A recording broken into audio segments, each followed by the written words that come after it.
Hello all. Today we are going to discuss some important current affairs topics which are relevant from exam point of view. Right? We are going to discuss these topics in the form of question and answers and try to cover at least 5 topics in this video. So moving to first question. The first question it is about corruption perception index. Corruption perception index. Last week, Transparency International, one of the NGO, has released corruption perception index of 2024. So hence this topic was in news. We are going to discuss about the report or about India's performance in this particular index. So first thing, let's discuss about the index or report first. This report it is published by Transparency International. Transparency International. It is one of the non-governmental organization, right? The report it is annually published by Transparency International. And the third thing is this in this report, what Transparency International does is it gives score to various countries. The score it varies from 0 to 100. Higher the score, lesser is corruption. Right? More the score, lesser is corruption. India's score this year was 38 and India's ranking was 96 out of 180 countries, right? If you know, last year India's ranking was 93rd with a score of 39, meaning last year India's score was even better. Like we have discussed, higher the score, lesser the corruption. So last year India's score was 39. This year it is 38, meaning corruption or perception about corruption in India has increased, and hence we can see decline in India's ranking from 93rd to 96th.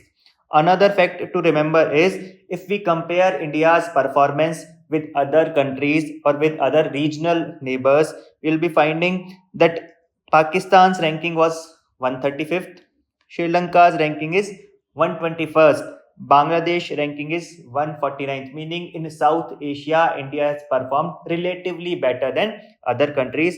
However, China's performance, if you see, China's ranking is 76th. So China has done fairly well than India. Next is if we have to see the countries which are best in terms of corruption, you'll be finding you'll be finding Denmark at first place, Finland at second place, and Singapore at third place, right? So in Denmark, Finland, Singapore, in these countries there is least corruption. If you have to talk about the highest corruption, countries of Africa including Somalia, Sudan, in these countries will be finding highest amount of corruption. And the last finding which we can discuss about this particular index is that nearly the countries which get score less than 50. So we have seen that the index it gives score from 0 to 100. Higher the score, lesser the corruption. So the countries which get score less than 50, they are highly corrupt countries, right?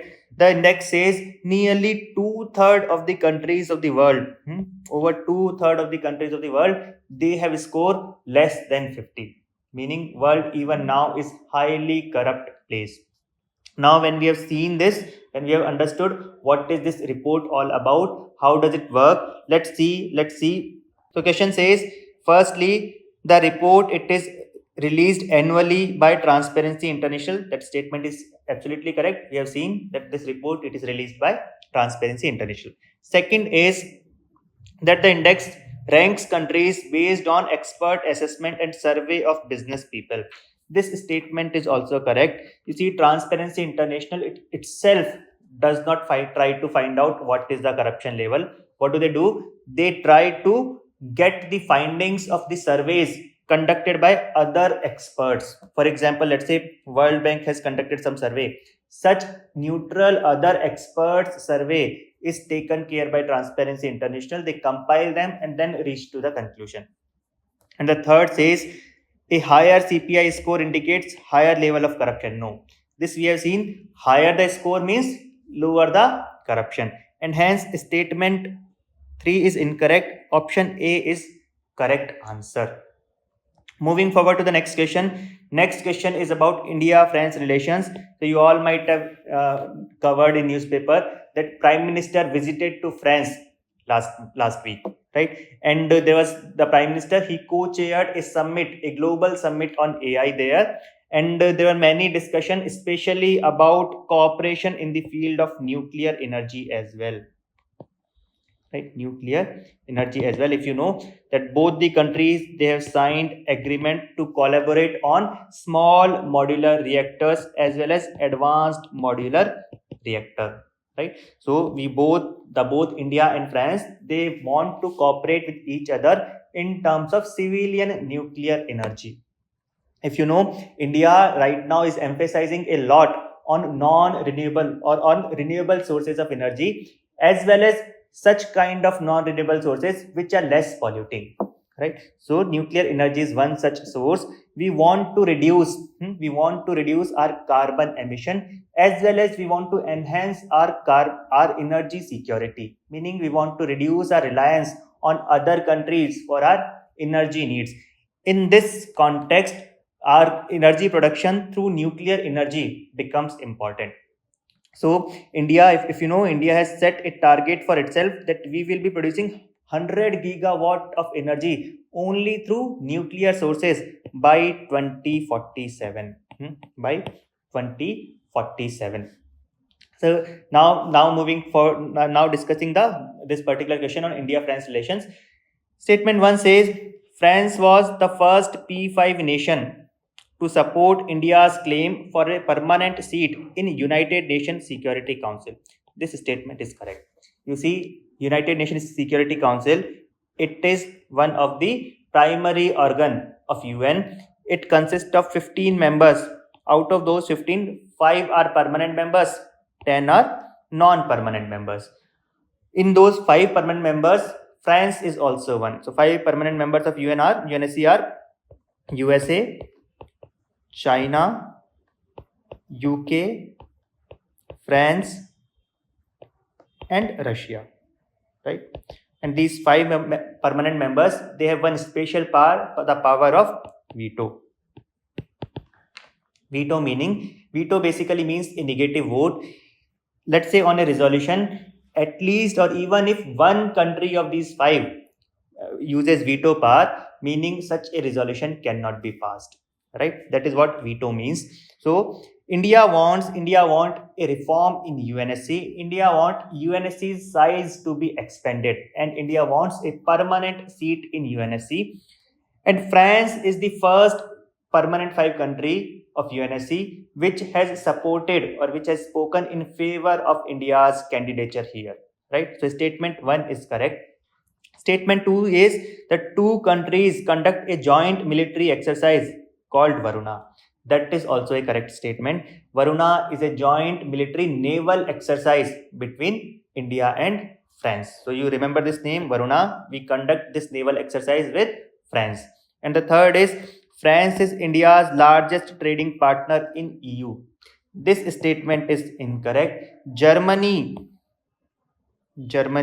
is the largest trading partner of India in European Union.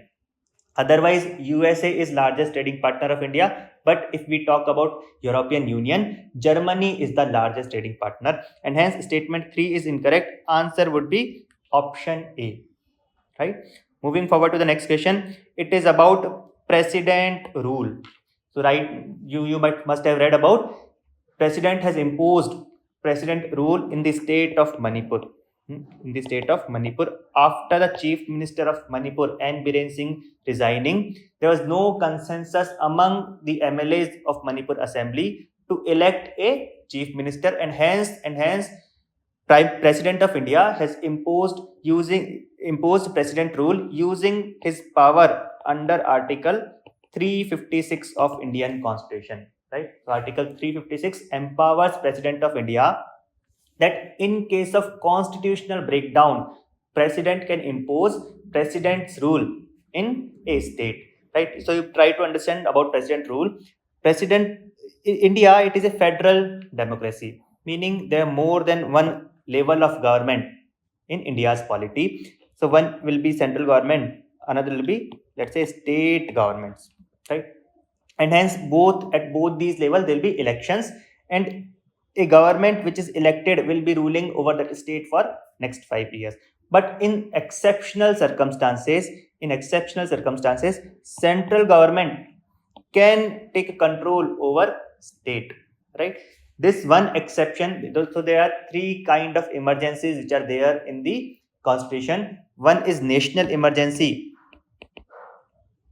another is president's rule or state emergency, and third is financial emergency, right? The outcome or the consequences of all these three emergency are different. Right now we are discussing about this kind of emergency, president's rule.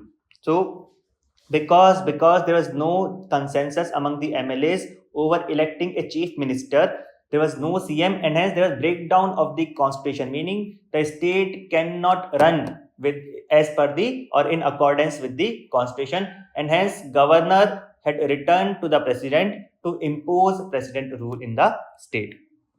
So we'll be discussing these two statements about president rule. Statement 1 says, during president rule, the state budget is passed by the governor.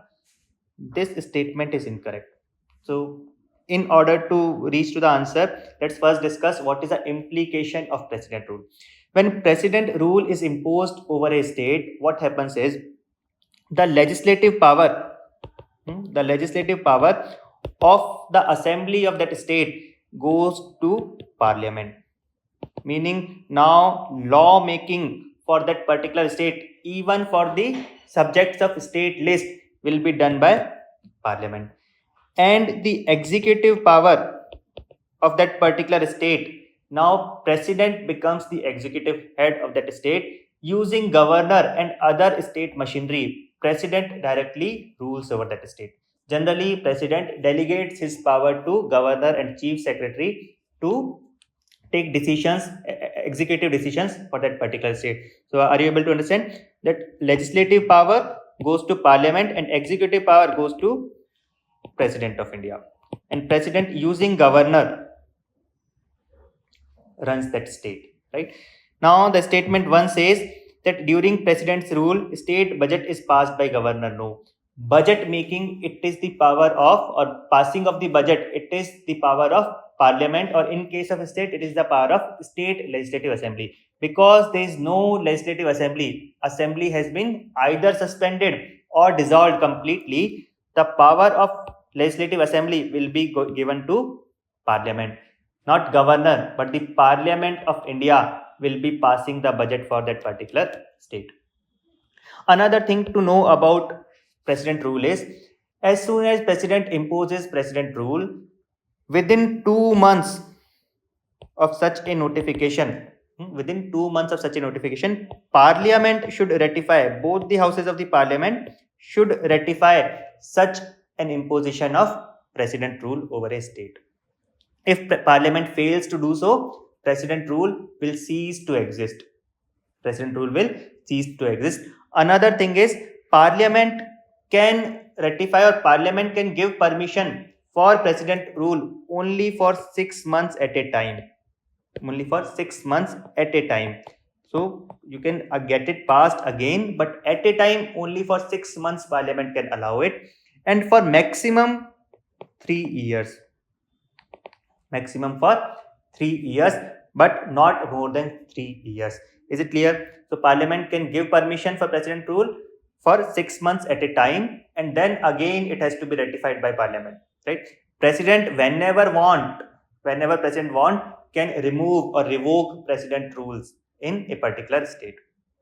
Moving forward to the next statement, the president can delegate power to any authority or administer the state during this period. That statement is correct. So we have seen that executive power, president can delegate either to governor or any other state executive authority to run the state. So statement 2 is correct, 1 is incorrect. Answer would be option B. Moving forward to the next question, it is about India-US trade relations. Now, again, if you know that last week President was in USA as well. After France, President visited to USA for his 2-day visit.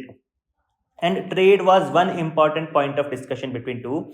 If you want to know in detail what were the areas of discussion between US and India in that visit, we have made a separate video which will be found in the playlist. But let's discuss particularly about trade relations in this particular question. Statement 1 says USA is India's largest trading partner. Absolutely correct. USA has surpassed China to become the largest trading partner of India. So USA with USA, India does the maximum amount of trade. It is roughly $200 billion every year. So the trade amount of trade is roughly 200 billion US dollar every year.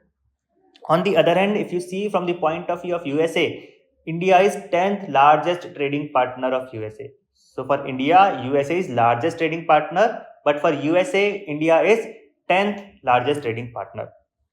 Second statement says India enjoys a trade surplus with USA. This statement is again true. So that was the major point of contention between President Trump and India, that India it enjoys trade surplus with USA. Reason being India imposes certain kind of tariff or higher amount of tariff as compared to USA imposing tariff on India's goods. So India imposes higher tariff than USA. So that's why USA president he has also talked about reciprocal tariff. If you have read about this term, reciprocal tariff, meaning whatever amount of tariff you impose on USA, we will be also be imposing the same amount of tariff on your country.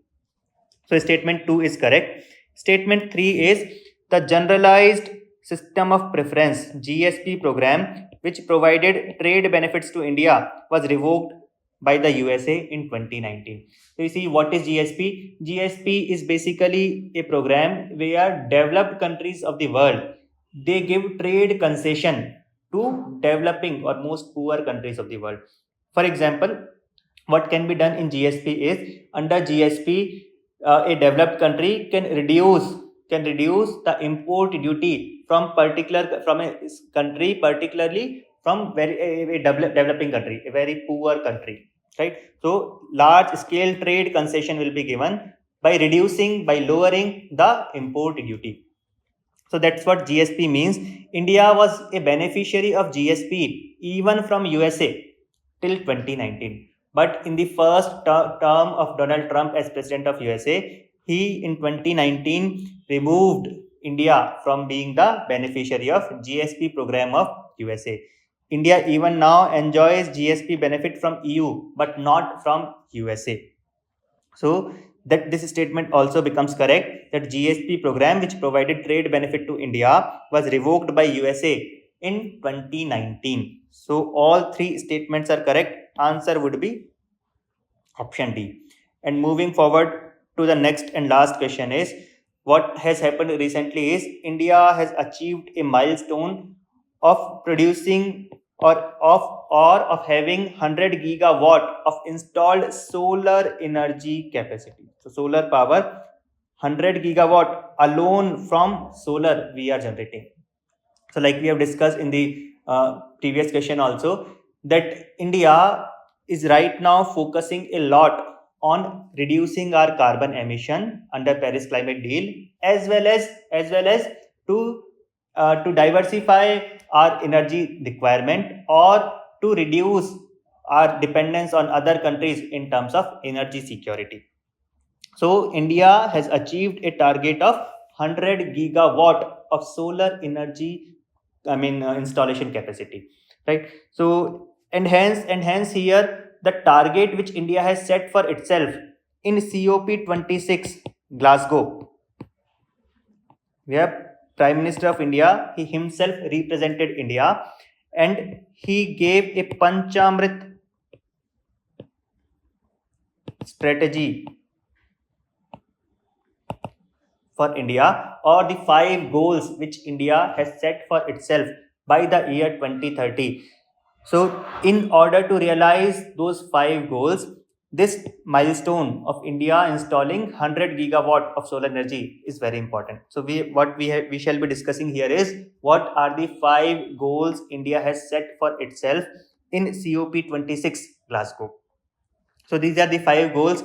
The goal number 1 says that by the year 2030, 500 gigawatt of non-fossil fuel capacity we will be having. So 500 gigawatt of non-fossil, meaning without coal or LNG or petroleum.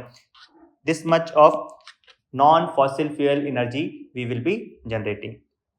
Another second commitment of India is that by the year 2030, by the same year, 50% of India's energy requirement will be from renewable sources. So renewable sources like solar, wind, hydropower. You see, India achieving or India installing 100 gigawatt of solar energy.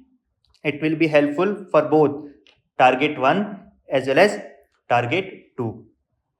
Third target is reduction of carbon emission by 1 billion ton. So we'll be reducing our carbon emission. How much? By 1 billion ton. Again by 2030, by the year 2030. Target 4 is reduction in carbon intensity of the economy by 45%. So India by the year 2030 will reduce its carbon intensity to its GDP by 45% compared to 2005 level. So whatever was India's carbon intensity in the year 2005, we will reduce that intensity by 45% by the year 2030. Again, in order to achieve all these targets, you see, relying on renewable sources is very important, because renewable sources, they emit less, or they don't emit, most of them they don't even emit any kind of uh, greenhouse gases. And the fifth target is achieving net zero emission by the year 2070. The fifth target which India has set for itself in Glasgow COP26 is that we will achieve net zero emission by the year 2070. Net zero emission means that balancing the amount of greenhouse gases emitted with equivalent amount removed from the atmosphere. So net zero does not mean we will not emit at all. Whatever amount of greenhouse gases we will be emitting, same amount of greenhouse gases we will be removing also, we will be capturing also from the environment or atmosphere. So these are the 5 targets India had set for itself in COP26, which we have to meet. 4 of these which we have to meet by the year 2030, right? And hence the target or the milestone of achieving 100 gigawatt of solar energy is very important. Now let's see the 3 statement about this particular topic. Statement 1 says India's solar power capacity increased from 2.82 gigawatt in 2014 to over 100 gigawatt by January 31st, 2025. This statement is correct. Just now we have discussed that India's capacity has increased to 100 gigawatt. Second is India aims to achieve 50% of its energy requirement from renewable sources by 2030. So that is one of the target out of those 5 targets. So this statement is also correct. By 2030, we have to increase, or we have to produce 50% of our total energy through renewable sources. And the third one is, which we had announced in COP26, is that it includes a target of 500 gigawatt of non-fossil fuel capacity by 2030. That was the first Panchamrit. So that also we have seen. So all 3 statements are correct. So option D would be the right answer. So I hope these 5 questions are clear to you. Through these 5 questions, we have tried to cover 5 topics which were in news. So you can some of the topics we have discussed, or we have made long videos otherwise as well, which you can find in the playlist. Thank you so much for listening to this video. Thank you.